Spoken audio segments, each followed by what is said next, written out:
Dynamic Success the Junior College. Enter to win. Masters in MPC and BPC. अस्सलाम वालेकुम नाज़रीन, आइए नज़र डालते हैं देश की राजधानी नई दिल्ली और उत्तर प्रदेश से कुछ खास खबरों पर। दिल्ली के मुख्यमंत्री अरविंद केजरीवाल ने मंगलवार यानी आज मुख्यमंत्री कोविड-19 परिवार आर्थिक सहायता योजना के लिए पोर्टल की शुरुआत कर दी है। इसके तहत कोरोना से जिन परिवारों में मौत हुई है उन्हें 50,000 रुपए की आर्थिक सहायता दी जाएगी और इसके साथ ही परिवारों को 2,500 रुपए की पेंशन भी दी जाएगी। अरविंद केजरीवाल ने इस योजना को लॉन्च करते टाइम इसके बारे में भी बताया कि इस योजना के तहत पोर्टल लॉन्च किया गया है जिस पर पीड़ित परिवार अप्लाई कर सकते हैं। केजरीवाल ने ये भी बताया कि हम ये इंतजार नहीं करेंगे कि कौन कौन ऑनलाइन अप्लाई कर रहा है, बल्कि हम उनके घरों तक खुद जाएंगे और लोगों की मदद करेंगे। मुख्यमंत्री अरविंद केजरीवाल ने ये भी कहा कि जो लोग इस काम के लिए पीड़ितों के घर जाएंगे वो डॉक्यूमेंट्स में कमियां नहीं निकालेंगे, बल्कि जो कमी होगी उसे पूरी करने के लिए जिम्मेदारी सरकार की होगी और फॉर्म भरवाने से लेकर सब पैसे पीड़ितों तक पहुँचाने की जिम्मेदारी भी सरकार की ही होगी। अनलॉक 6 में एंट्री करने वाली दिल्ली में इस टाइम तकरीबन 57 लाख मुसाफिर बेबस हैं।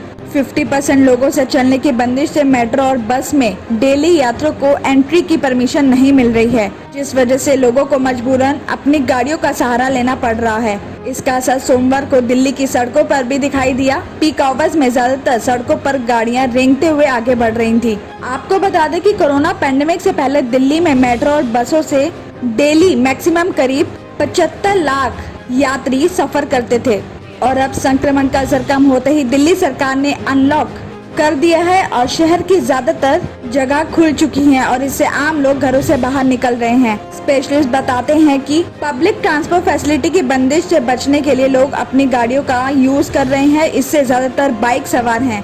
इस टाइम लगने वाला जाम प्राइवेट गाड़ियों का इस्तेमाल बढ़ने का नतीजा है। तो वहीं मेट्रो की एक कोच में 25 यात्री ही सीटों पर बैठ सकते हैं, जबकि लॉकडाउन से पहले मेट्रो की एक कोच में 250 से 300 यात्री सफर करते थे। वहीं दूसरी तरफ पहले बसों में 70 से 80 के बीच होती थी, तो इस टाइम 17 यात्रियों की ही एंट्री है।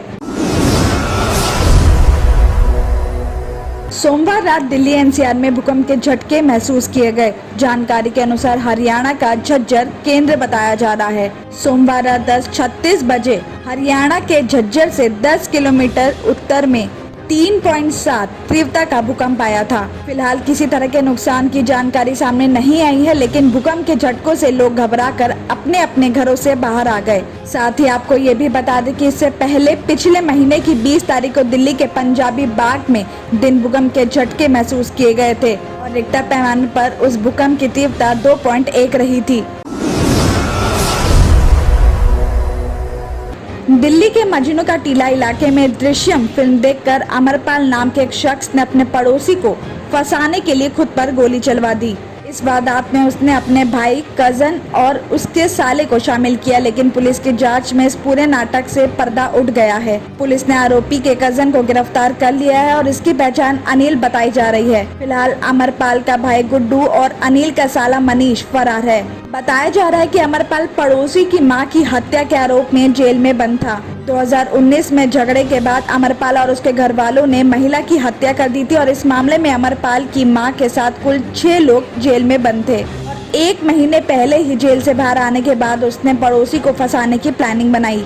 अमरपाल गवाहों को तोड़ने और अपने परिवार को जेल से निकालने के लिए ही जेल से पैरोल पर आया था और इसके बाद उसने दृश्यम फिल्म देखकर ओमवीर के घर वालों को फंसाने की प्लानिंग बनाई। अपने दोस्तों में झूठी अफवाह फैलाई कि ओमवीर और उसके लड़के बदला लेने के लिए उसका पीछा करते हैं और झूठ फैलाने के बाद 29 जून को अनिल, गुड्डू और मनीष खैबर बाईपास के पास अंधेरे की जगह पहुंचे, जहां अमरपाल के कहने पर छल्ले वाले कारतूस से उस पर गोली चलाई और इस वारदात के बाद घायल अमरपाल अपने दोस्तों के पास पहुंचा और उसने ओमवीर का नाम लिया। अमरपाल अभी भी हॉस्पिटल में एडमिट है। पुलिस बाकी आरोपियों की तलाश कर रही है।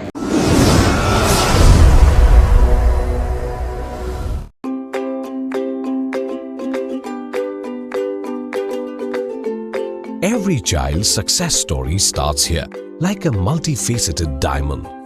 Every student who steps into Success School shines with brilliance.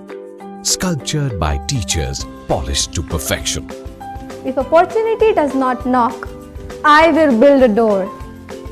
To us, success comes in cans, not in can'ts. Success is falling 9 times, getting up 10. Some people dream of success, others put their heart and soul into working for it.